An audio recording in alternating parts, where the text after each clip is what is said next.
आज इस वीडियो में हम लोग जानेंगे इंडस सिविलाइजेशन यानी सिंधु घाटी सभ्यता। सिंधु घाटी सभ्यता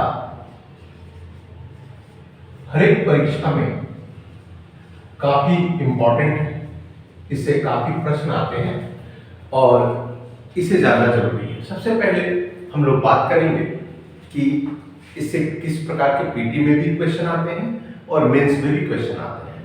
अगर हम मेंस में लिखेंगे तो एक निश्चित पैटर्न हम बता देंगे, उसी आधार पर लिखिएगा और पीटी में भी आप तैयारी कर सकते हैं। यहाँ तक कि ग्रुप डी एसएससी में भी ये क्वेश्चन पूछे जाते हैं। इससे ये बीएससी का बहुत मोस्ट इंपॉर्टेंट चैप्टर है, इसको ध्यान में रखिएगा। सबसे पहले यहाँ शुरुआत करेंगे कि सिंधु घाटी सभ्यता क्या है। एक्चुअली देखिए, इस सभ्यता के बारे में जानकारी जो मिली वो उस समय मिली जब हमारे यहाँ अंग्रेज ब्रिटिश शासन था और उस समय रेलवे खुदाई की काम हो रही थी, तो रेलवे पटरी बिछाए जा रहे थे। उसी क्रम में पता चला कि एक हड़प्पा गांव के पास बड़ा सा टीला है। जब उसकी छानबीन की गई तो बड़े बड़े ब्रिक्स मिले, उसे लंदन लेबोरेटरी में भेजा गया। आर्कियोलॉजिकल डिपार्टमेंट जब बनी उस समय दयाराम शाहनी की अध्यक्षता में पहली बार उस टीले की खोज 1921 में की। तो ये पूछता है कि सबसे पहली बार कब खोजा गया। अब यह एक शब्द आता है कि वैली सिविलाइजेशन।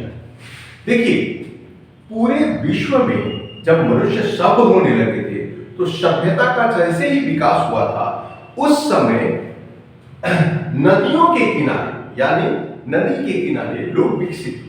वहीं पर उन्होंने पहली बार सभ्यता डेवलप की। इनमें कुछ इंपॉर्टेंट सभ्यताएं हैं, जैसे मेसोपोटामियाई, ये टिग्रिस और यूफ्रेटिस नदी के किनारे हैं। वर्तमान में दजला और फरात नदियां हैं जो कि उस समय मेसोपोटामिया यानी ईरान के आसपास। दूसरा सिविलाइजेशन सांग सिविलाइजेशन, जिसको चीनी सभ्यता भी हम कहते हैं, और यह वांगो नदी के किनारे हुआ। तीसरा है इजिप्टियन यानी कि मिस्र की सभ्यता, यह नाइल रिवर के किनारे हुआ, ये प्राचीन सभ्यताओं में से एक है। और चौथा ये हमारा हड़प्पन सिविलाइजेशन, जो सिंधु नदी तंत्र यानी सिंधु सहित, केवल सिंधु नदी नहीं, सिंधु अपवाह प्रणाली में जो ड्रेनेज सिस्टम में आता है कि सिंधु की जितनी ट्रिब्यूटरी सहायक नदियां हैं वे सारे इसमें आते हैं।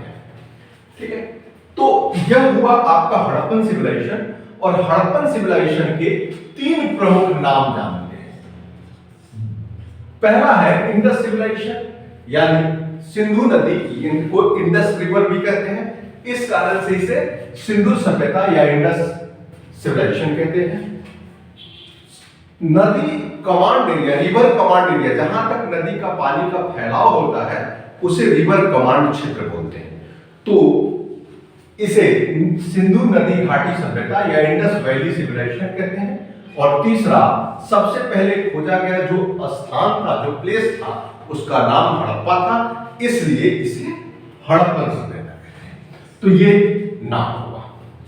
अब हम इसका थोड़ा सा ज्योग्राफिकल स्ट्रक्चर देखिए। तो ध्यान से देखिए कि ये इंडिया हुआ, और अगर यहां देखें तो एक जगह आता है मांडा। जम्मू एंड कश्मीर में मांडा पड़ता है। यूपी के आसपास एक पड़ता है आलमगीरपुर, ये यूपी में है। और ये बैंक ऑफ नर्मदा यानी कि यहां पर लगभग बहुत सारे जगह हैं। तो ये नर्मदा घाटी के नदी के मुहाने पर, जहां नर्मदा समुद्र में गिरती है, और यहां मतलब बलूचिस्तान के आसपास। तो ये कंप्लीट जो एरिया है वो इस तरीके से कह सकते हैं, थोड़ा सा रेक्टेंगल तो नहीं है, लेकिन इसका कुल क्षेत्रफल 12,99,600 किलोमीटर है। यानी ऐसे कह सकते हैं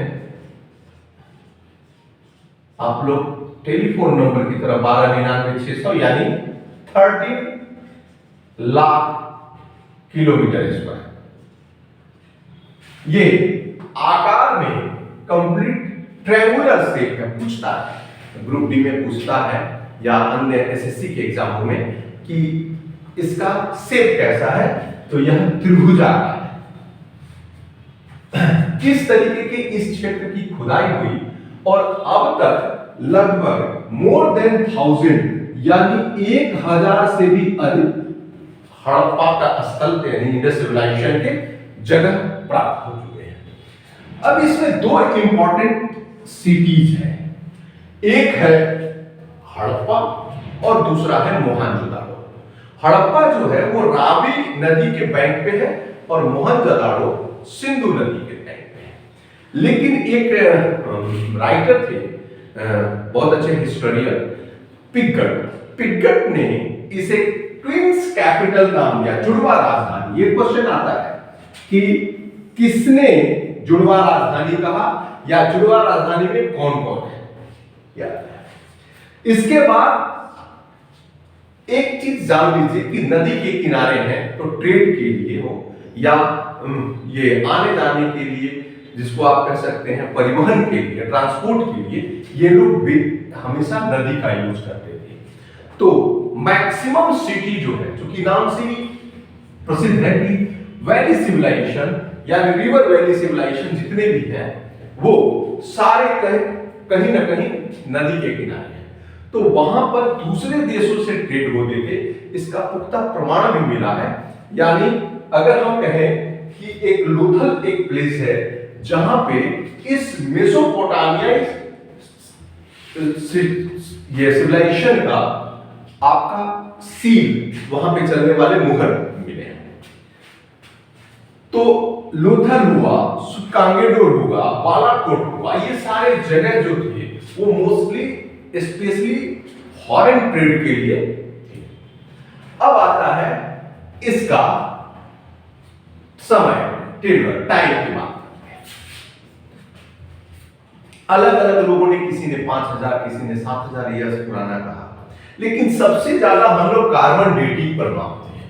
कार्बन डेटिंग के अनुसार यह 2350 बीसी से 1750 बीसी के बीच में है। कुछ बुक में 2500 बीसी से 1750 बीसी। याद रहे इन दोनों में से कोई एक ही होगा, लेकिन यदि दोनों रहेगा तो ये ज्यादा इंपॉर्टेंट है।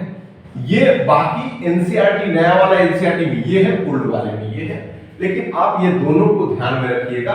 और जब दोनों रहेगा तो 2300 वाला ज्यादा सही है।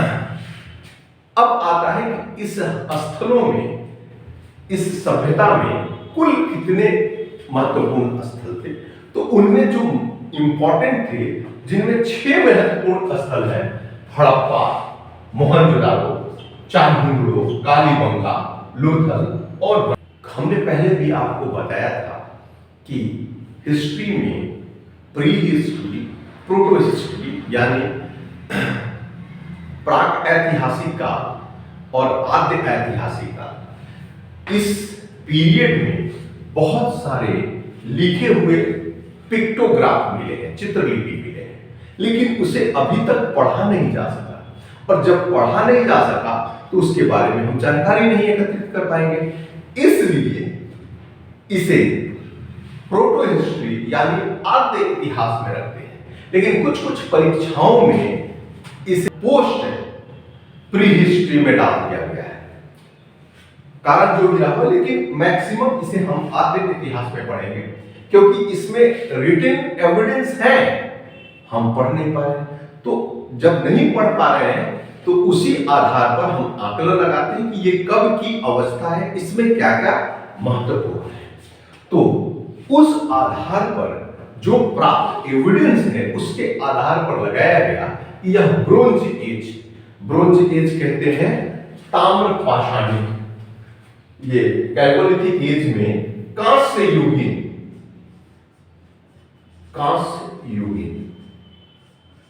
कॉपर में अगर आप टीना मिला दीजिएगा तो ये ब्रोंज बन जाएगा, यानी कांसा बन जाएगा। ये कांस्य युगीन सभ्यता है। अब इसकी विशेषता में आप जानें कि यह पूरी तरह से अर्बन सिविलाइजेशन था, नगरीय, यानी आप अंतर नहीं कर पा सकते नगर और ग्रामीण में क्या होगा। तो नगर बाकायदे एक निश्चित पैटर्न पे बनाए जाते हैं, हर जगह सड़कें एक दूसरे को राइट एंगल पे यानी समकोण पे काट रही है, यानी ग्रिडिंग सिस्टम था। ड्रेनेज सिस्टम इसका सबसे बढ़िया था, यानी घर से निकास की नाली निकास प्रणाली बहुत अच्छी थी, हर जगह स्नानागार मिले, हर जगह दो प्रकार के टाउन मिले, एक अपर टाउन यानी उच्च भूमि और नीचे लोअर टाउन। यानी ऊपर के जो लोग होते थे वो काफी धनी होते थे और नीचे किसान वर्ग मजदूर वर्ग रहते थे। लेकिन एक जगह है धौलावीरा जो 1991 में खोजा गया, वहां पर 3 स्टेट यानी हो सकता है बीच में मध्यवर्गीय यानी व्यापारी लोग अपने आप को डेवलप कर लिया। अब हम इसमें बात करेंगे हड़प्पा। हड़प्पा जनरली रावी नदी के तट पे है। यहां से प्राप्त होने वाले कुछ वस्तुएं जैसे में ग्रेनरी, श्रमिक आवास, यानी 6 अनाज के 12 अनाज के कोठार मिले हैं और लोगों को दफनाया गया 837 एक ब्यूरोल मिला है यानी कब्रिस्तान मिला है। तो ये सारे चीज कौन कहां से मिले हैं ये प्रश्न आता है, किस नदी के किनारे है और इसकी खोज किसने की। जैसे 1921 में दयाराम साहनी ने इसे खोज की, मोहनजोदड़ो को राखालदास बानार्जी ने किया। तो हड़प्पा में जो चीज पाए गए हैं जैसे स्वास्तिक का चिन्ह पाया गया, ये वैनिटी केस जिसको आप कहते हैं प्रसादन मंजूषा मेकअप बॉक्स वो मिले हैं। मोहनजोदड़ो का जो स्नानागार है वो जितने हड़प्पाई स्थल में है उसमें से सबसे बड़ा है। तो पूछता है कि बिगेस्ट वो कहां है, तो मोहनजोदड़ो। अगर पूछता है बिल्डिंग यानी ग्रेनरी जिसको अन्नागार बोलते हैं, सबसे बड़ा अन्नागार कहां मिला है, तो मोहनजोदड़ो में। मोहनजोदड़ो का मतलब क्या होता है, तो मुर्दों का टीला, वहां पे एक साथ बहुत सारे ह्यूमन स्केलेटन मिले हैं। तो ऐसे प्रश्न आते हैं यह किस नदी के किनारे है, तो रावी नदी के पैर पे। इसकी खोज किसने किया था, तो राखादास बनर्जी ने की थी। तो ये सब क्वेश्चन यहां बनते हैं। जैसे चंदुड़ से लिपस्टिक मिले हैं। मोहनजोदड़ो का एक और चीज बहुत इंपॉर्टेंट है, वह है एक सील यानी एक मुहर। एक मुद्रा मिला है, हालांकि ये खंडित है, जिसमें पूछता है कि एक व्यक्ति जो कि 3 सींगों वाला है और वो योगी की मुद्रा में बैठा हुआ है।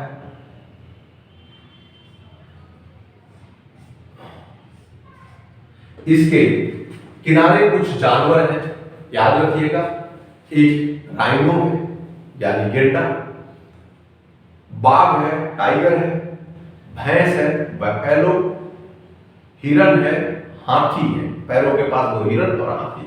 तो ये जानवरों के बारे में पूछता है और इसके ऊपर कुछ मछली के आकार के चित्राक्षर यानी कि इसको पिक्टोग्राफ कहते हैं वो है।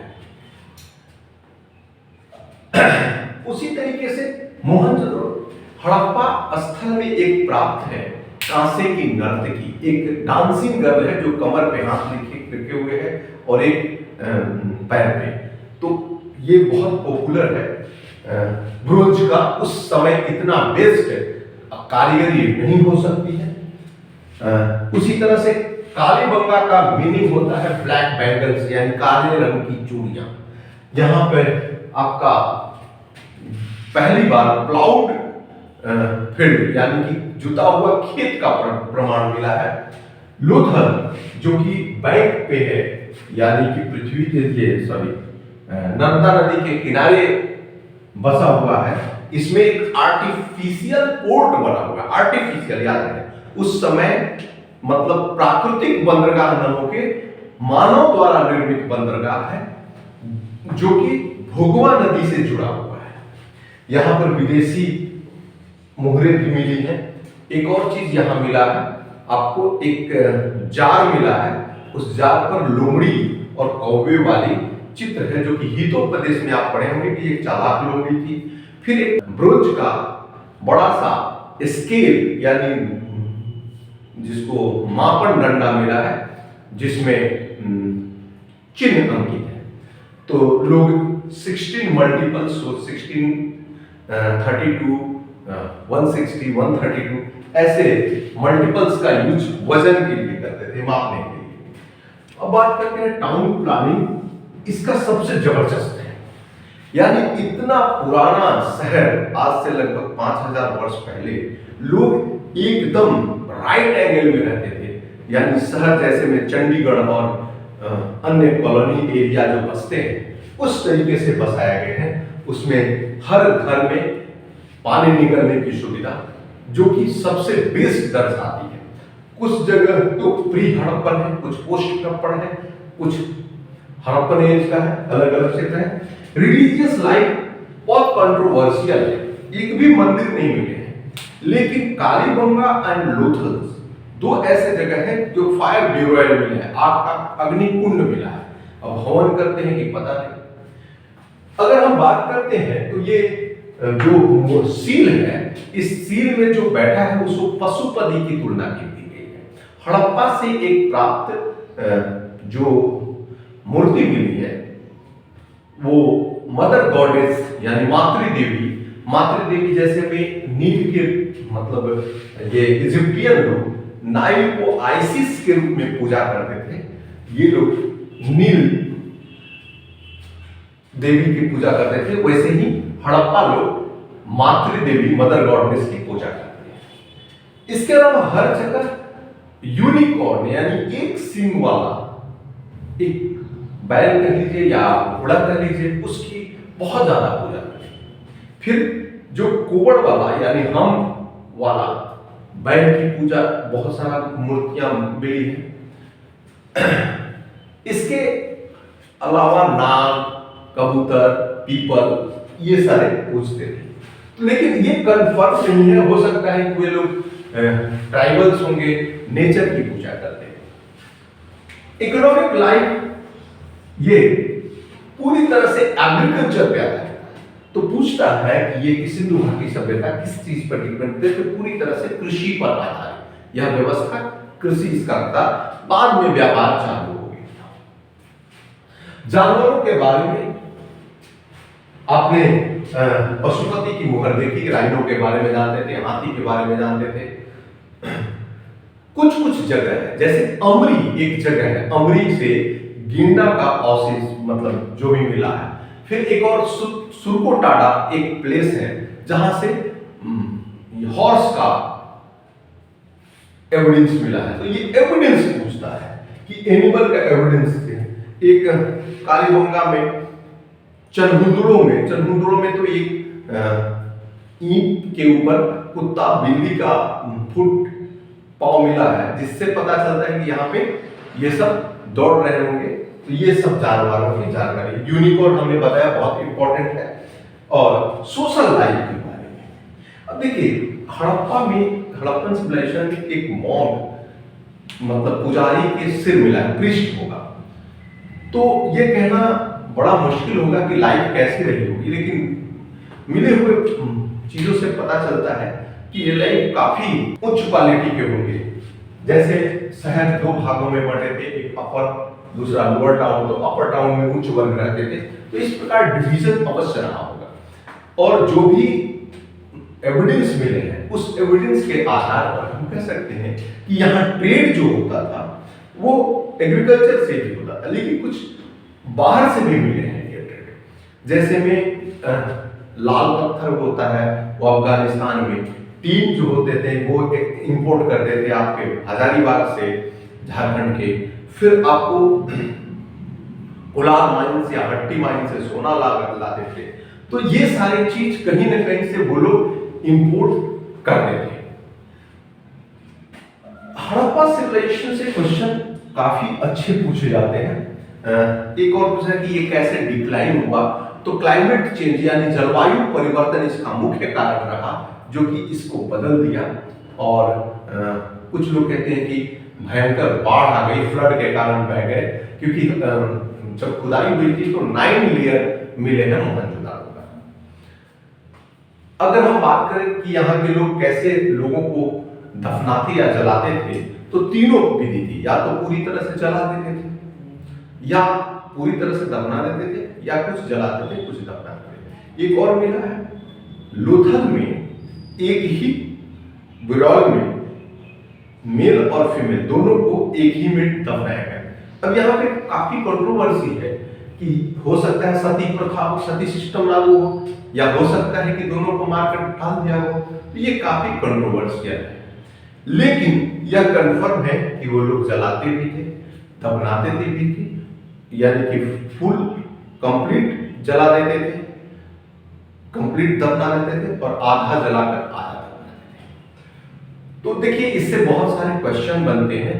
जैसे मैं थोड़ा बहुत आपको क्वेश्चन डिस्कस करके बता दें कि एक क्वेश्चन आता है कि सिंधु घाटी सभ्यता को मेसोपोटामियाई सभ्यता में किस नाम से जाना जाता है? तो एक वर्ड आता है मेलुहा। मेलुहा, मेलुहा वर्ड जो मिला है वो इंडस सिविलाइजेशन के मिला है, जो कि मेसोपोटामियाई स्क्रिप्ट में है, और वो बोलता है कि इस इंस्क्रिप्शन में कि वो जाते समय दलमुन और माकन दो जगहों पे रुकता है। दलमुन की पहचान जो है बहरीन आइलैंड से किया गया है, और मस्कट की पहचान वर्तमान माकन मस्कट के रूप में। इसके अलावा और क्वेश्चन पूछता है कि ये तो जनरली क्वेश्चन कि हर किस नदी के किनारे कौन है, कहाँ क्या पाया गया है, और कौन कौन है। फिर यह कांस्य युगीन थी या ताम्र युगीन थी, हमने ट्विंस कैपिटल किसे कहा गया, तो ये सारे क्वेश्चन बनते हैं।